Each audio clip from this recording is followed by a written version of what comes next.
take Siri and you could take IBM's Watson and put them together. Are you proposing a new business? Are you leaving the new business to start up? We have a new startup here in Philadelphia. Think of that. I mean, but seriously, that is what you're talking about. You have this supercomputer that knows how to win on Jeopardy most of the time. And you have Siri, which is talking to you all the time, and it's telling you, hey, maybe you don't want to have that large hamburger for dinner. Right. And again, ultimately people have to make their own choices, but giving them tools to better understand options, giving them tools to better track options, giving them tools to better, to make them better understand different outcomes, whether positive or negative, will over time, I think, help transform healthcare and get people more focused on the healthy side. But there are many different companies doing many different things in that space. I think that is terrific. I think it is one of the benefits of saying we need to disrupt or reinvent healthcare is it does lead to a lot of innovation around a lot of entrepreneurs, a lot of investment. We're seeing really hundreds of startups that focused on different things that wouldn't have started 5 years ago because the sense is this is a big new opportunity. And there's a whole number of incubators and accelerators in a variety of cities around the country that are trying to create the next generation of these kind of health and wellness companies. I think it's very exciting, and many of them will fail, but some of them will be successful, and some of them could end up being really transformative. Let me talk about social networking. First, real quick, did the social networks now, you have Google+, you have Facebook, you have Twitter, and a variety of others, Instagram. Did they kind of steal your idea? Because people that that had AOL, they had instant messenger, they had chat room, and I see a lot of these things taking place in a lot of these social networks now. I wouldn't say they stole it. I think they might have built on our ideas, but they clearly moved forward in different ways. With AOL, we started in 1985. Our bet was that someday everybody would be connected. That was part of it. We need to make it really easy and useful and fun and affordable to get everybody connected. That was part of it. But the other was that we really believed the killer app was community.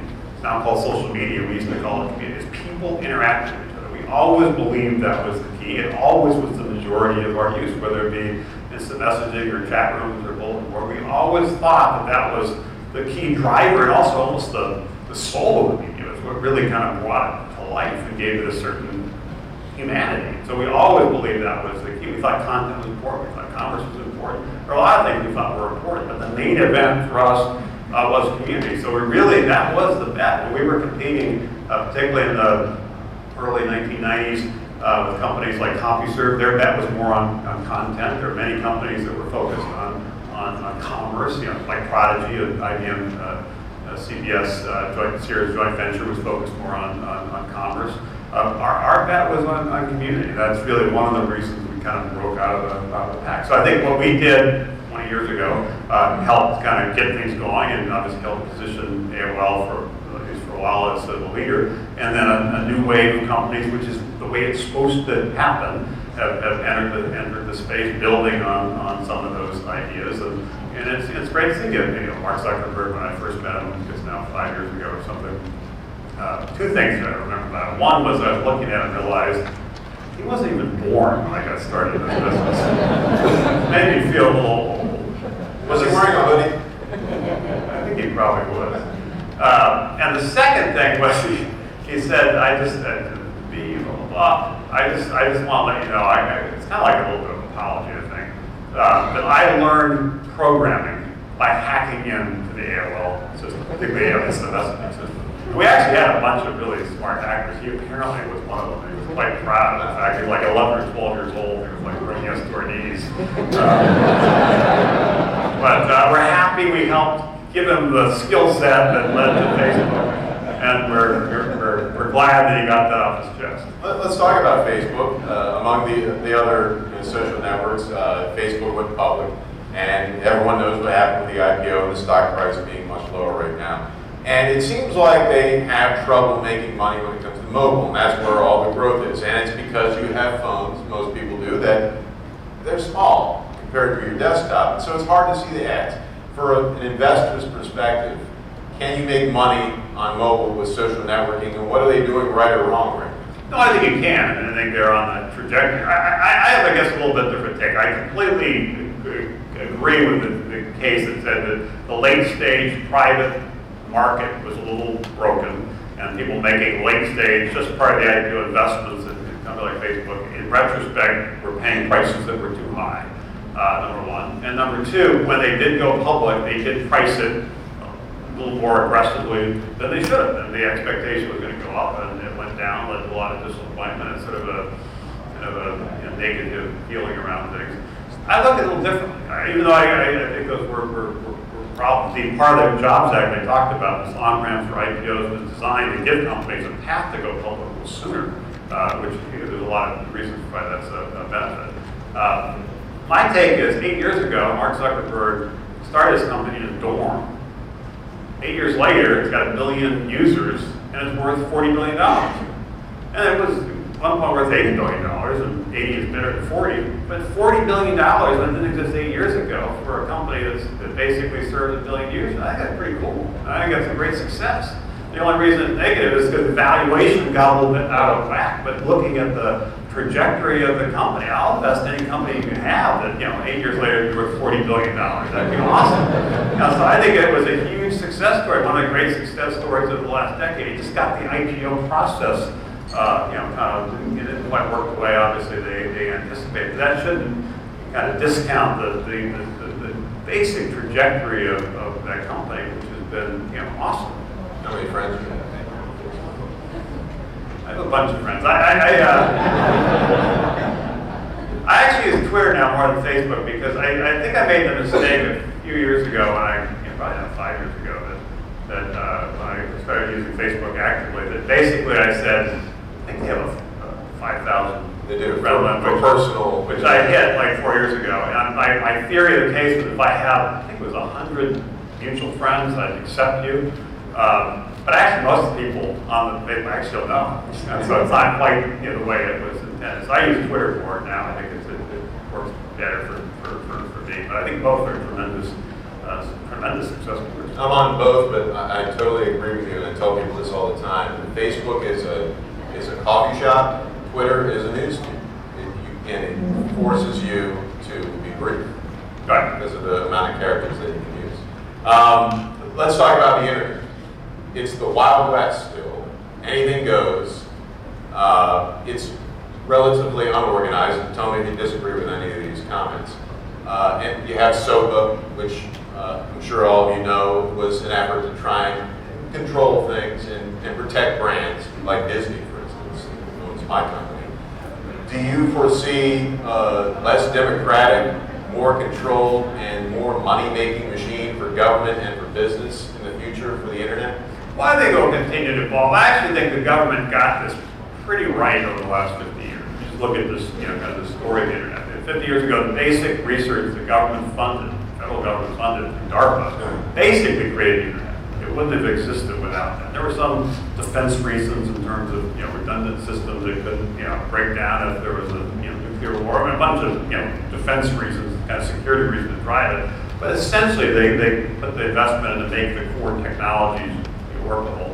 And then after a while, they decided to commercialize that and make it available not just for government use, but for commercial use. That happened, by the way, not until 1991. When we got started at AOL in 1985, it was illegal for us to connect AOL to the internet.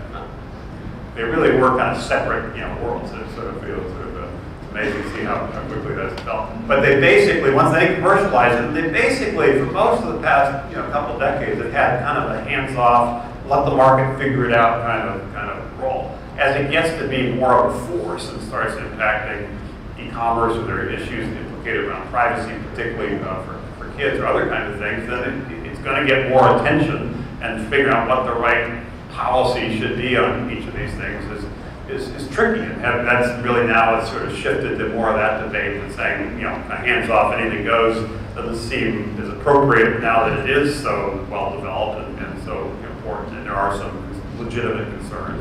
So the question is, what do you do next? The whole issue with SOPA and PIPA were two laws about a year ago that basically Hollywood was pushing for content owners and Silicon Valley, as you will, it's not really Silicon Valley because it's really the technology industry, was basically arguing it was too onerous, and they won that battle. Basically, those laws are now basically dead. And in that particular instance, the sense was that what was what's being proposed was just a little too onerous in terms of stifling innovation. So it's always a balancing act, but it's not surprising that after kind of being birthed and grown up, at some point you say we put some kind of rules in the road. The challenge is to make sure they're reasonable rules that don't end up stifling the next wave of innovation. Particularly given the internet obviously is a global phenomenon, and what we do in our country, is one thing, but what happens globally is quite another. Amazon.com started collecting sales taxes a few months ago, really. Right. Is that just the beginning in terms of more taxation on the internet? Yeah, probably. The exclusion I fought hard for 15, 20 years ago to basically make sure e-commerce companies had the ability to be successful, and there was not a tax there. I think it made a lot of sense as it becomes a bigger phenomenon, and it's not. Government's you can debate how much government there should be, and you can debate what the relative levels of taxes should be, but one way or another, there's going to be some collection of sales tax on some transactions, and figuring out how to over time make sure they're kind of consistent policies. Makes sense. So this is part of the evolution, and I think folks in the technology world, particularly the internet world, just need to recognize that as it gets to a certain scale, has a certain impact on things, it's going to get more scrutiny, and the challenge is to engage and try to make sure people are making some of these decisions understand the pluses and minuses of various alternatives, and tries to get to a kind of a reasonable approach.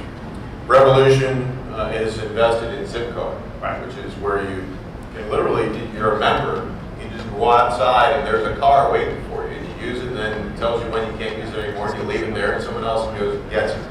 Talk about the future of transportation in terms of how we use cars. I mean, is there going to be one day where no one has a garage anymore because there's really no use in keeping a car? And what do you think about the push to get electric vehicles out there? Is that something that just isn't going to work given the cost of the battery, and how really it isn't green because you need to charge a battery and that isn't clean?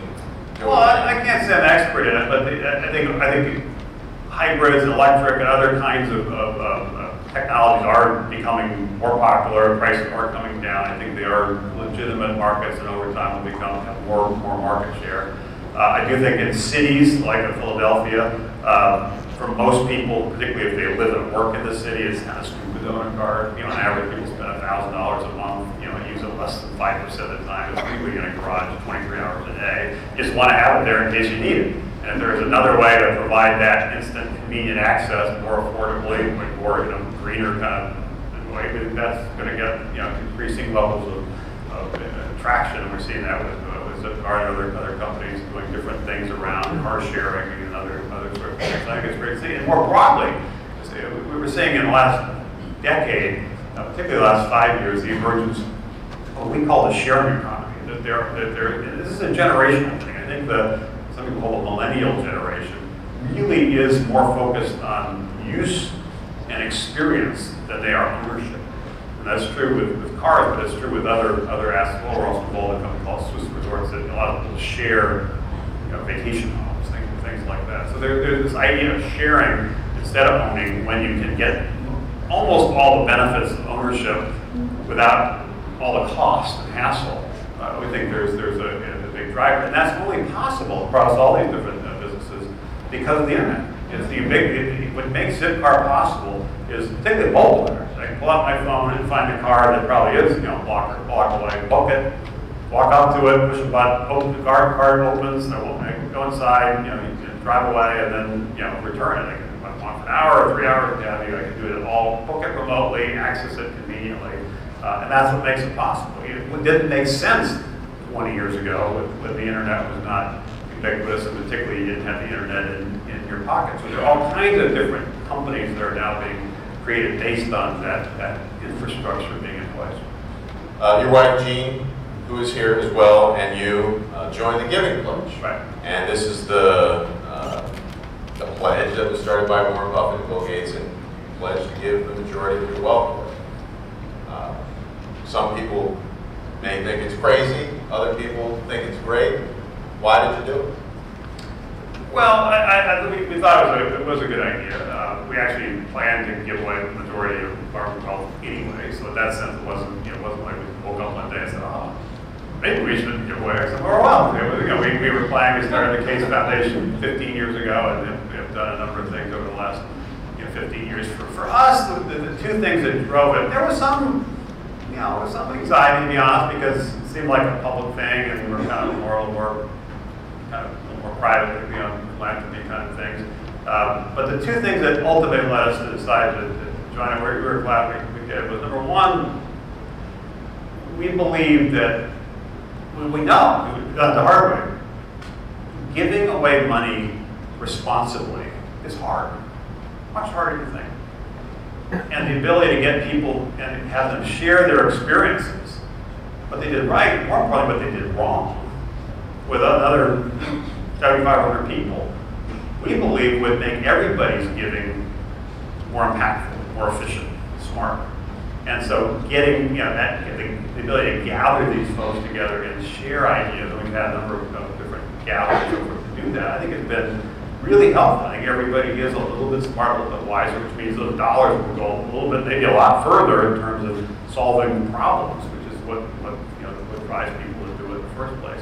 So that was great. The second was, although it was a way, obviously, wealthy people were doing this, one of the key areas of focus for the Case Foundation is what we call democratizing giving. And there's a lot of things on the Case Foundation site that are designed to do. We've made investments in a lot of companies' causes and that work for good, Mission Fish and others that try to kind of instill this idea where it really isn't just what much less what a small number of people do. It's what everybody can do, and you're trying to shine a spotlight on everybody kind of participating, at least virtually, in the idea of giving something, either giving time or giving money. So it also, we felt, was a way to kind of shine a spotlight on that. But the idea of learning from each other has been important. One area that's been a real focus, and we have had a lot of discussions, and we actually, based on that, decided to launch an initiative, the Case Foundation focused on that. There's the whole area of impact investing, which is sort of this hybrid between kind of for-profit businesses and not-for-profit. Some people call it double bottom lines, some people call it social enterprise, some people call it B Corps. There are a variety of different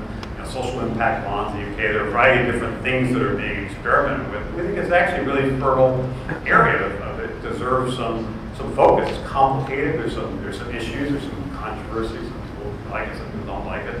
But it just feels like something that justifies some more time. And so it's an area of focus. And some of that came out of some of the discussions we had with